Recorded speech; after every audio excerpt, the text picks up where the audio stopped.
It's time for another episode of the Shaun Tabatt Show, a podcast where I connect you with thought leaders from across the globe, digging into some of my favorite topics like personal development, marketing, spirituality, and pretty much any other shiny object that happens to catch my attention. Today, my special guests are Erin Nelson and Colleen Montague, and we're going to be discussing their brand new book, When Grief Comes Home, A Gentle Guide for Living Through Loss While Supporting Your Child. Erin and Colleen, it's truly an honor. Welcome to the show. Thanks for having us, Shaun. Thank you, Shaun. Well, and I'm impressed. You already didn't talk over each other. It's always interesting to see how these episodes with two guests go. I think it's going to be a great conversation. You and I were just all meeting for the first time today, so I know you're brand new to me. I know this is the first time my audience is meeting you. So let's kick this off by hearing a bit of the Erin and Colleen origin stories. Erin, we'll start with you. Give us a little bit of your background, superpowers, special abilities. What do we need to know about you? Okay, thank you, Shaun. So yes, as you mentioned, we just wrote a book, and what I do in my life work is I come alongside children and families who are grieving. And so I'm the director of a grief center in the Central Valley of California. It's called Jessica's House. And I really entered the grief world as someone with a lived experience after experiencing the death of my husband when my children were young, and other deaths that happened. My mom when my children were young. And then most recently, my son Carter died. And that really put me in this space of writing and resourcing families. And so I've been supporting children and families in our area for about 20 years through ministry for my church, but then also going into the space of being the director at Jessica's House. Well, Erin, thank you for your story. Colleen, you're up next. Name is Colleen, and I'm a licensed marriage and family therapist. And I first learned of Jessica's House when I was collecting my hours towards licensure. And Erin came and presented at one of my staff meetings when I was with a different organization. And I thought, wow, that sounds really special. And so fast forward a few years, and I just decided I had to be a part of this in some way. And so I started as a volunteer in 2019. And I just by that point, I had worked with other families who were grieving in my practice and just had really discovered a love of companioning those in grief and wanting to walk alongside them during that time. And so coming on to Jessica's House as a volunteer just felt like home for me. And as I like to say, I just kind of hung around long enough until Erin would hire me. And so I was able and grateful to come on staff in 2022 and have been here ever since. And just I love what I do and just the opportunity to work with families. It's just very powerful. Well, thank you for your story as well. I always like to hear a little bit of the story behind the book. I'm curious, with a podcast that has the same name as the title of the book, did the podcast come first? Did that lead into the book? I always like to know where did this book have its origin? Because acquisitions agents dig throughout the internet to find interesting places for an idea for a book. Yeah. Shaun, I have had this desire to write a book for parents for quite a while, since really my husband died. I read a book right after my husband died, and my husband died in a midair collision when he was fishing with his friends in Alaska. And I read a story about another woman, another mom who had a similar story of mine. And it was such a powerful moment for me to feel like I had a friend. It was like the first time that I really felt understood. And I really held on to that book because it felt like she really said a lot of what I was feeling at the time. And so that kind of sparked an idea in me to someday write a book. And so I started kind of meeting with the writers critique group, and I went to I started writing, really blogging online after my son Carter died. And then I went to a writers conference at Mount Hermon, which I'm sure you're so familiar with. And when I was in a writers critique group, there was an agent in there, and I reconnected with her, and then she came to Jessica's House, and so interesting because when I was really starting to get this manuscript put together, I asked Colleen. Colleen came on board with us at Jessica's House, and I asked her when we were interviewing. I said, "So, what is one of your you're just an accomplishment you're most proud of? And she said, I published this article one time and I'm just so proud of it. And I love writing and I'm a reader. And so we started talking about that. And so I was driving down the mountain from Mount Hermon and I called Colleen. I said, "Hey, do you want to write a book together?" And so that's how that happened. And really, it was just so great. And our agent came and toured Jessica's house. And then she pitched to different publishers. And so here we are, and so grateful. We thought that it would never happen. It's been that 3 years, as you're so familiar with. And then here we are. We're going to have our book launch party on Thursday of this week, and so I'm just so grateful to be here. Colleen, anything you'd like to add to that part of the journey and that story?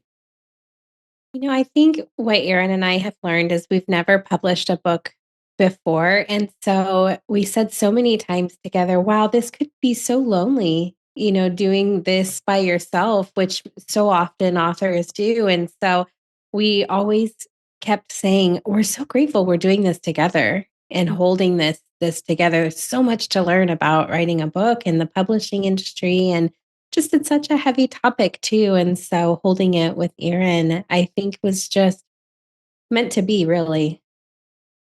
Well, and as we talked about before the interview, there aren't always a lot of great. There are grieving resources out there, but there are lots of niches. I think, especially for parents dealing with children, especially grief resources for men. I've not seen quite as much in my own journey, so I'm excited to see your book hitting the market. But in terms of, and my brain just went blank for where I wanted to go. See where when I try to get off topic and go a whole new direction. Oh, now I remember where I wanted to go. In terms of like audience, I'm always curious, like who are you writing to for this book? Obviously, parents who have grieving children, but like I imagine to some degree, Erin, you were maybe writing to yourself, thinking of Mhm. who are you really trying to serve with this book? Who's the target audience? Mhm. Yeah, I think we were really writing to the parents that are at Jessica's house, the ones that we see every day, because we know that those parents represent so many others across the nation who don't have Jessica's house in their backyard. And so, they come in, they ask questions. There are so many themes of feeling alone and wondering like how to answer kids' questions. And so we just kind of took the collective knowledge and wisdom of our parents and really wanted to write to them and just write to parents. And just we wanted to become a companion and a friend to them. Lean, anything you'd like to add? Nope, I echo what she would say on that one. I just don't want to leave you hanging, so I might do this a few more times throughout the interview. That's okay. Usually I'll like kind of, I can do this if I have something to add, if that Okay, helps. that's perfect. Okay. In terms of like misconceptions people have about grieving, like anybody who's gone through a grief journey, like people don't know what to say. It's weird, and so maybe misconceptions from both sides, misconceptions from those who are grieving, and misconceptions for those who are on the outside and just have no clue how to help because they don't want to be weird or awkward. Yeah, I can take the look from the outside. So often we want to say just the right thing, but we can't think of the right words. I know to this day I spend too much time writing a sympathy card. I just want to nail it. I want to say the right thing, but what I've learned is there's nothing I can say to take away their pain. And so I think often supporters either don't support because they think nothing they ever do could be good enough, or they support in a way that might not be helpful. A lot of we talk about bright siding when we give those statements to try to pull someone out of their pain. It's meant with good intentions, like, oh, they're in a better place, or at least they're not suffering anymore. At least you have other children. Those are meant with good intentions, but really that's just trying to pull someone out of their pain before they're ready. And so our motto is that we're trying to make this shift from bright siding to a long siding. What people really need is to sit in their grief and to experience it. And they can't do it alone. They need those companions, those supporters in their life. And so trying to shift from feeling like you have to do it perfectly or say all the right things to just knowing that you can't fix it. You can't take away their pain, but you can come alongside them and just be with them in it. Erin, do you want to speak to misconceptions of a griever? Mm. I think what you're saying is so true. It seems for a griever, it's like I feel like we just need presence. We need those alongsiders. There's no advice or words that can really help us. And every person's grief experience is so unique to them. And even though, like, I've had personal losses, I could never know what you're going through, Shaun, because it's so unique to you and your experience and how you experienced your wife's illness and all that you had just surrounding you at that time. There are so many factors that are part of our grief experience. How much support do we have? How did we find out about what happened? And it just, how did they die? And there were so many, everyone has such a unique story. So, as we have people that want to come alongside us, just knowing those practical ways you can help somebody. I think that some of my favorite ways people came alongside me was just I remember a friend just showing up with toilet paper, and it was like so practical, but we had a lot of extra people in our house right after Tyler died. And she just showed up on my front porch and said, "Hey, I don't know what to say or do, but I know you might need some of this. So here we go." And it was my friend who brought a big ice chest and just every morning would come over and just fill up the ice chest with drinks and water and just was there. And I think just having those companions that are just there with a presence that just says no matter what you're going through, no matter what you say or how you're feeling, I'm just here for you right now in this moment. Yeah, I definitely think one of the most helpful things is just people who show up and solve problems and do things that you Mhm. don't even know are wrong. Take care of stuff because when on the inside of the grieving situation, I feel like you're living in this constant state of overwhelm for an extended period. Kind of an interesting kind of redirect for a moment. Any differences in terms of grieving in your work and experience when it's like some like a surprise loss, like it's a car accident, so all of a sudden somebody's gone versus like a terminal illness and a prolonged journey. Like those are two very different grief journeys. Yeah. They're two different grief journeys for sure. And sometimes when, with an accident, it's just so sudden. And sometimes the trauma response of how you find out and did you have what you needed in that moment? Were you alone? Did you have what you needed around support? Did you have the information that you needed? Were you safe at the time that you found out? Sometimes people are also involved in an accident or something like that, and so that can really impact how somebody who has a sudden loss experiences the death. And then I think it's very, very similar when someone has an illness. Did you have all the resources that you needed when you were, we kind of say like walking that person home as they're dying? Did you have the team you needed? Did you have the support you needed? Were you able to take care of yourself in that? Were you able to get rest? And so, so much of that will impact the grief experience. And were you able to say things like, thank you for to the person who is dying? Were you able to say, I'll never forget when you, and, just some of those conversations, like even just the work of I'm sorry for, or just the opportunities to have deeper conversations that you may not have had in your everyday life. And so sometimes that can impact your grief experience later. You may have been able to have deeper conversations that bring a little bit of healing with you. And so maybe you reflect back on that and just sort of, and maybe you're grateful, like, hey, we talked about that. And that was something that we really wanted to talk about. And so I got to say thank you and I got to say goodbye and I love you. And so some of those can bring you a little bit of strength in the grief process. I don't know if it's easier, but I think that there are just some pieces of resilience you can carry forward. I had a dad once explain to me for him that grief was like a piece of candy of taffy, and that, if If it happens suddenly, it's just that piece of taffy. If it's anticipatory and it's coming through an illness, it's like stretched out. But at the end of the day, it's taffy, it's grief. And so it's presented in a different way. But either way, it deserves to be grieved. And for all the uniqueness that each scenario can bring, as Erin is speaking about. And in terms of a family dealing with grief and loss, like in the early days, right after somebody goes home to heaven, so to speak, like what's normal? What are some of the things that are going to surprise people? Like I found for my family, I mean, I'd lost a parent and grandparents, and obviously losing a spouse is different. But my children had never experienced any kind of memorable catastrophic loss, so a very different journey for them. Like what are some of the things that surprise people in that that grief immediately after the fact, so to speak? Hmm.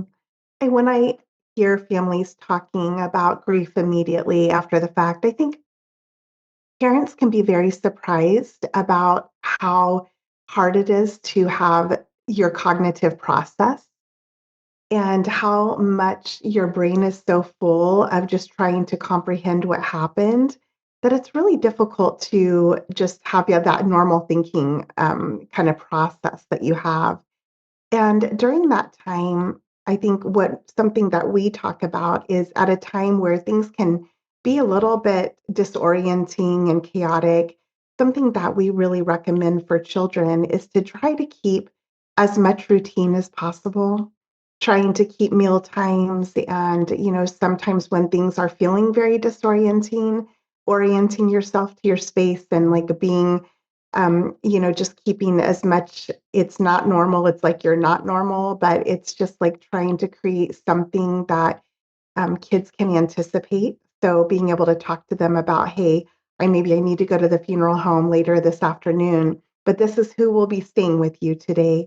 And I'll be back at this time and really getting down on their level to just help them know that your presence will be there for them and they know what to expect. What about you, Colleen? What else would you say?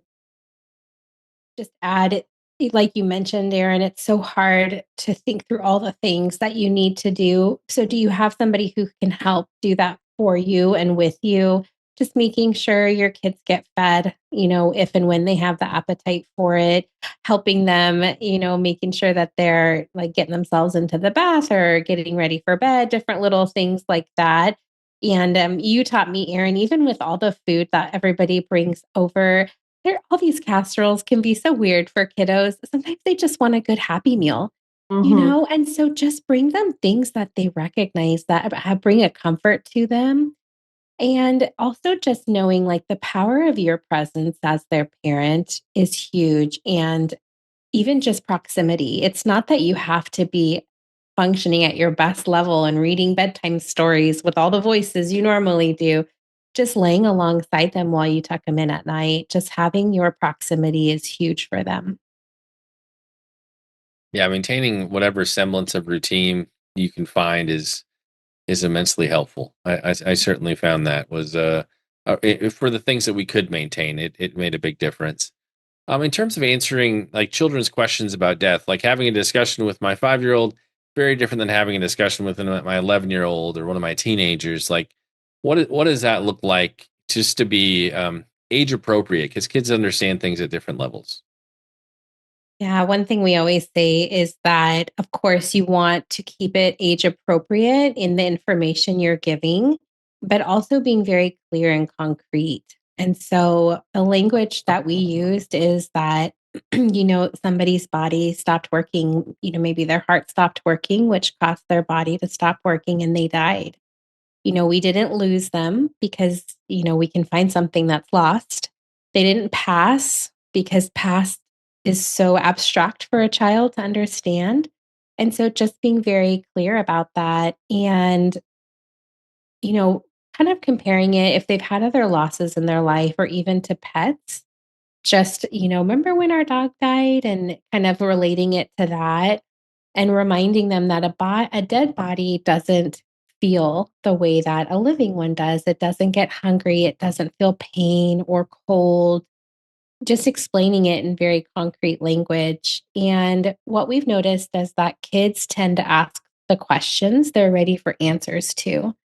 So a lot of times parents are worried that the kids are gonna ask all the hard questions all at once, which feels terrifying for a parent to have to be prepping themselves for.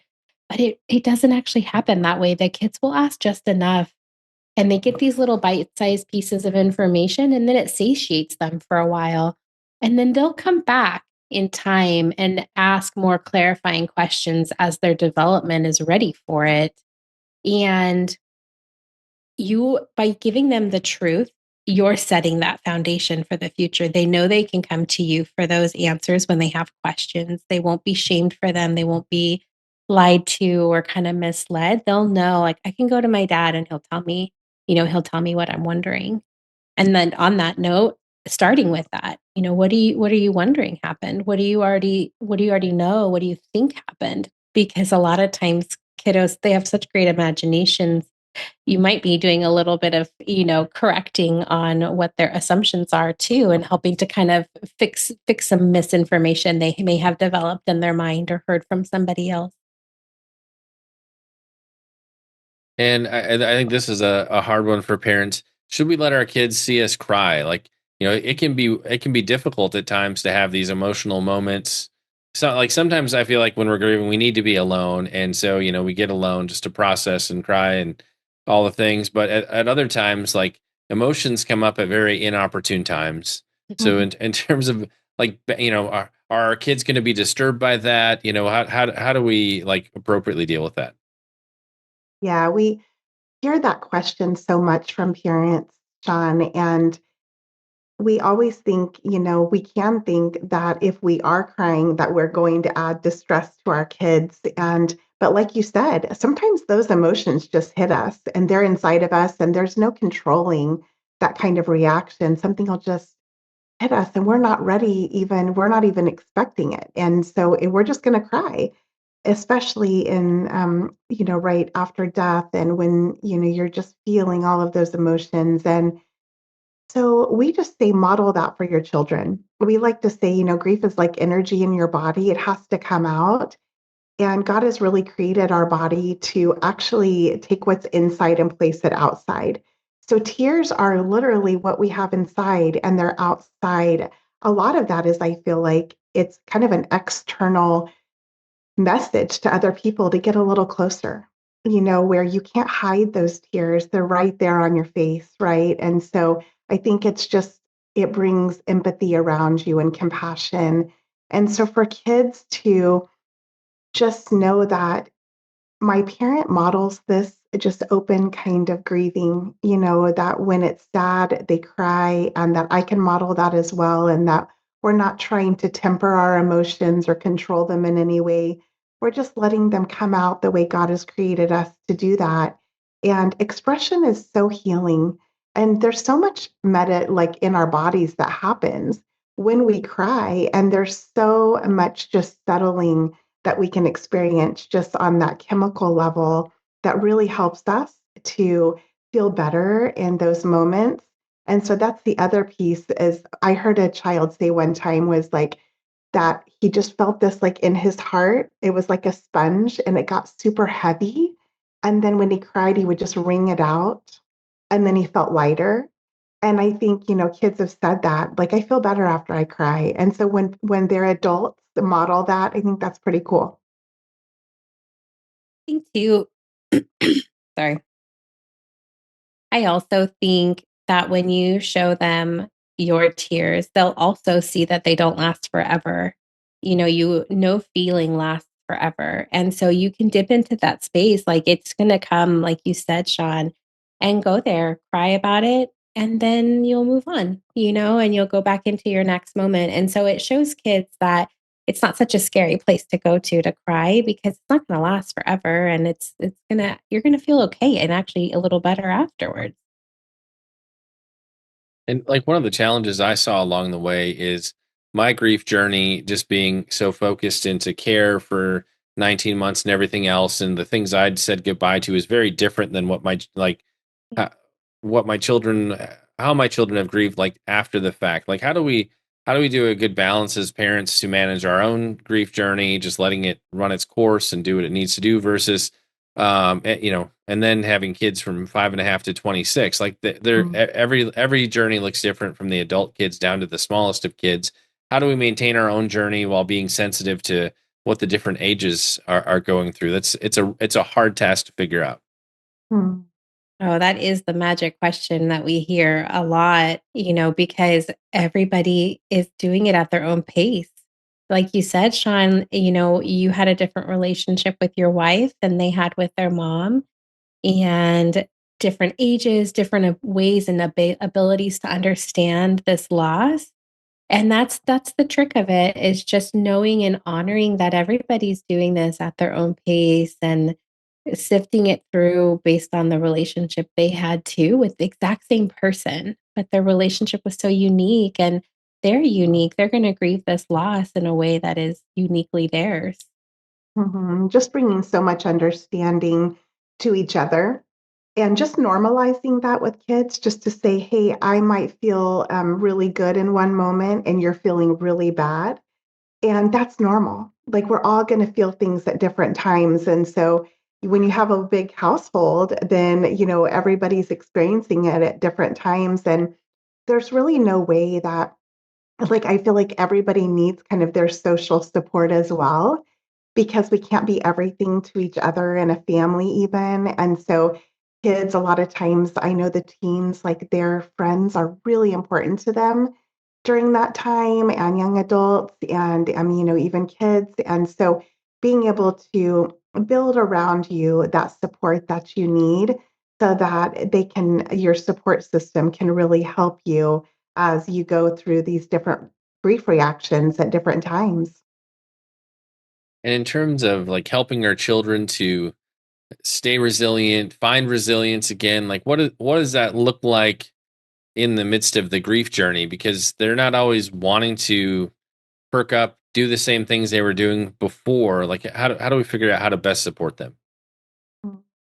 Yeah, I think with resilience, it's such a process and it's a natural process. What we know that studies show for children is if they're able to express themselves and they have support, that resilience will come naturally in their life. And so I think as we go along, something that's really interesting is this body of work, this study that is talking about post traumatic growth.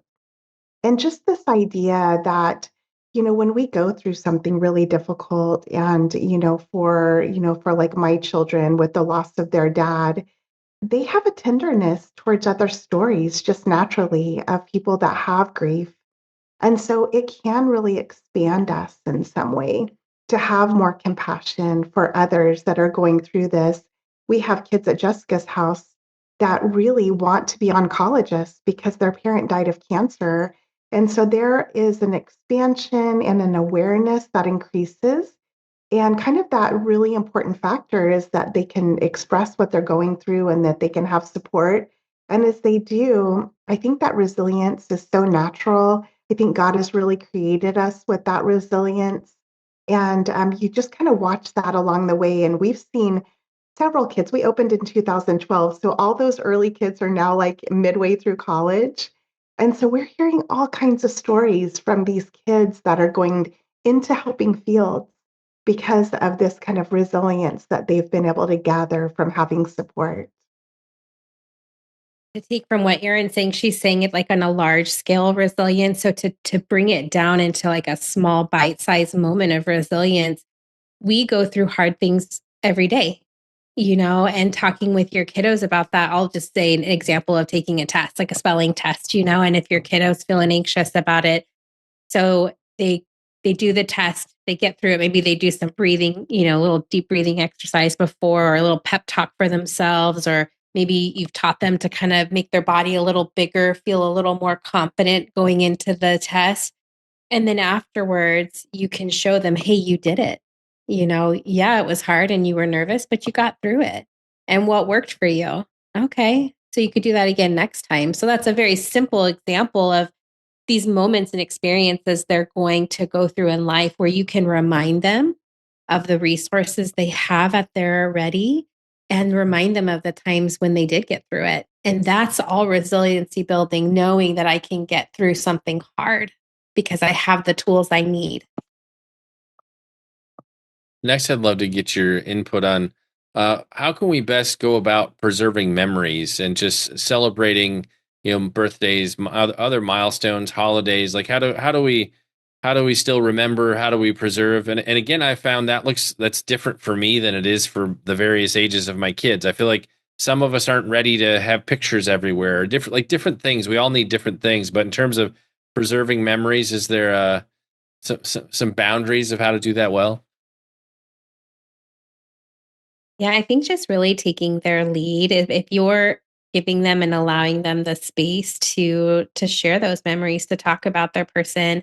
We hear a lot of times our kids at Jessica's house don't maybe want to bring up their parent or their sibling that has died because they don't want to make their parent sad or their parent sad about it.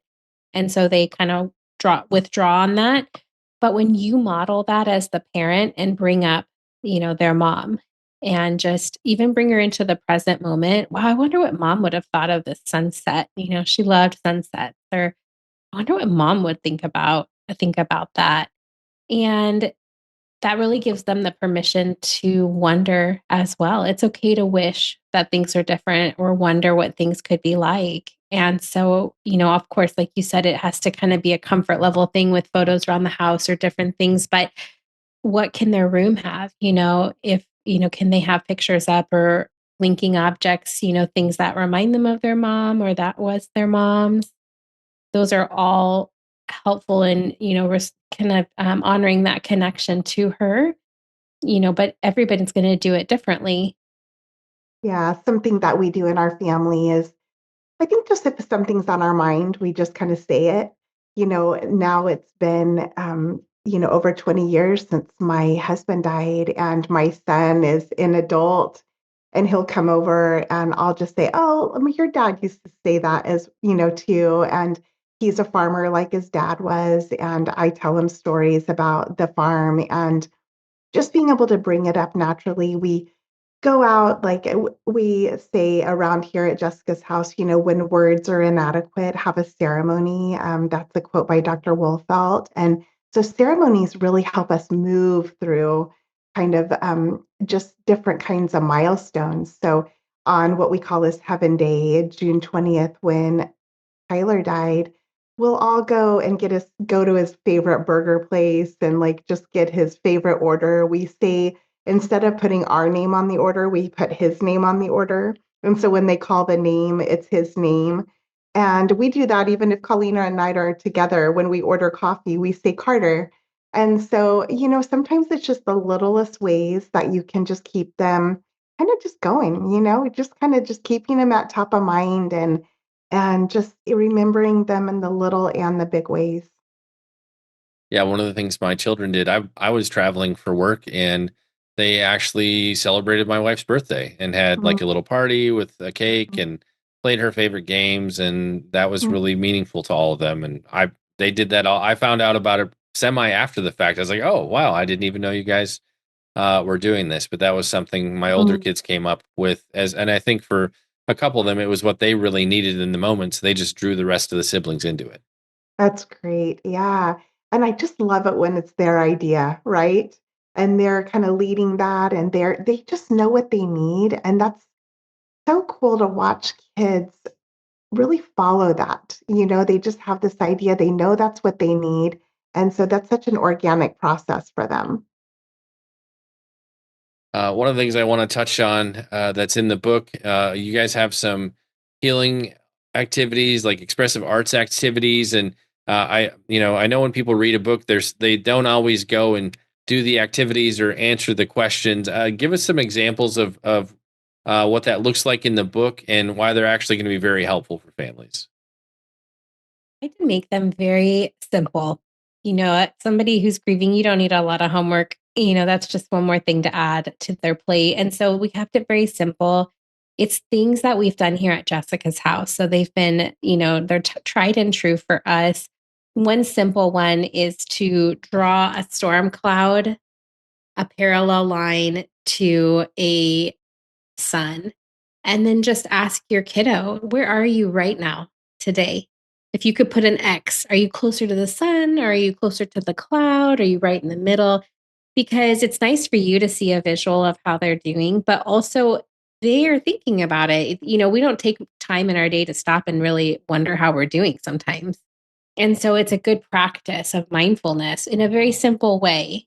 And so we're hoping that with these little opportunities, they also just open the door for conversation. A lot of the times our parents here at Jessica's house have just said, like, I don't know how to talk about it. I don't know how to bring it up. What if it makes them sad? And the reality is everyone already is sad. And so just talking about it. And so these little questions are very gentle, but a nice way to generate conversation. And this is the same practice we do here at Jessica's house. We always give parents questions to take home with them that are related to the art activity that night, just to start that conversation, make it a little less uncomfortable and more natural within their home. And we're going to wrap up soon, but a couple more questions. I'd love to hear a little bit about the practice of reflective listening. Like, what does that look like? How is it helpful for interacting with our children?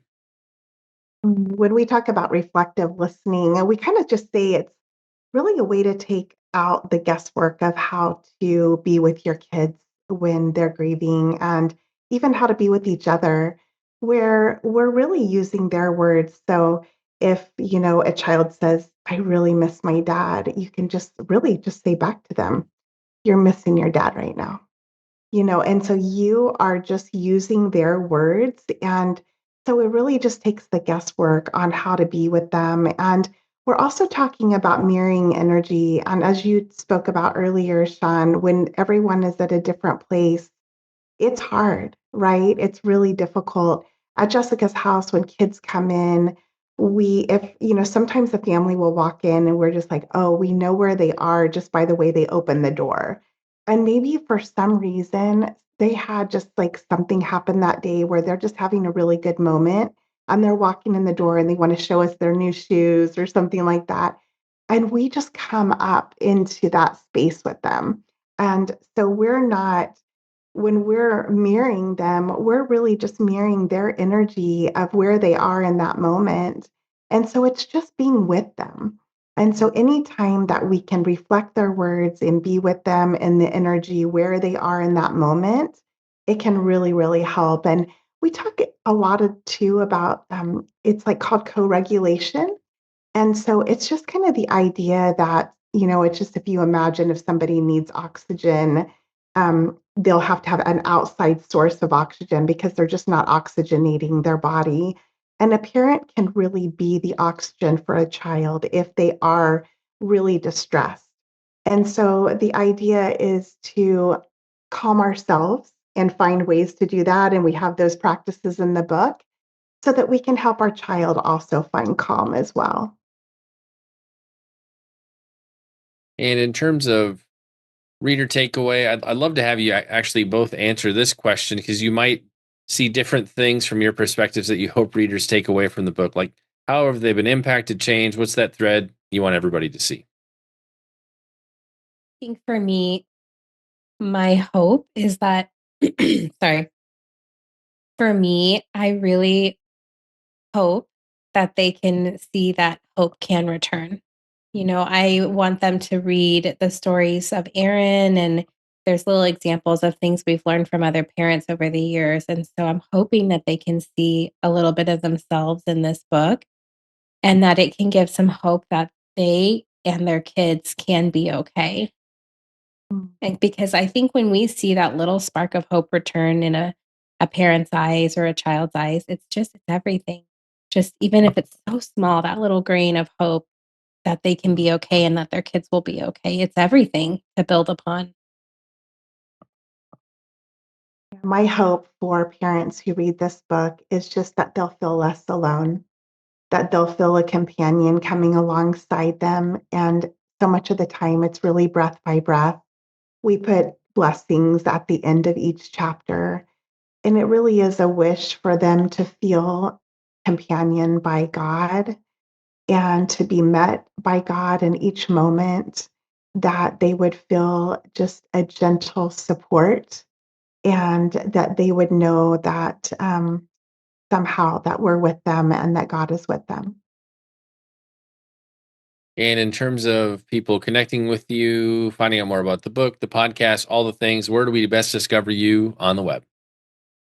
Yeah, you can go to jessicashouse.org and or you can just email us at info@jessicashouse.org. We have a lot of resources on jessicashouse.org and different kinds of deaths that you may face, how to support your child, even in the first few days. And so just get in touch with us, and we would love to hear from you. And we'll And make our it easy. book? Oh, go ahead. Oh, I was gonna sorry. Nope, go for it. Our book is now out and available where all books are sold, and our podcast is on all of the podcast platforms that you're familiar with. And so the podcasts come out every other Tuesday. And we'll make it easy like we do with every episode. We'll have links in the description and the show notes to websites that we've mentioned, as well as links where you can pick up your very own copy of this brand new book. It's time to bring this episode of the Shaun Tabatt Show to a close. Many thanks for being a part of my conversation with Erin and Colleen. Once again, our book today was When Grief Comes Home, a gentle guide for living through loss while supporting your child. And Erin and Colleen, I want to say thank you so much for sharing with us today. It's been an honor and a pleasure to have you on the show. Thanks for having us, Shaun. Thank you, Shaun.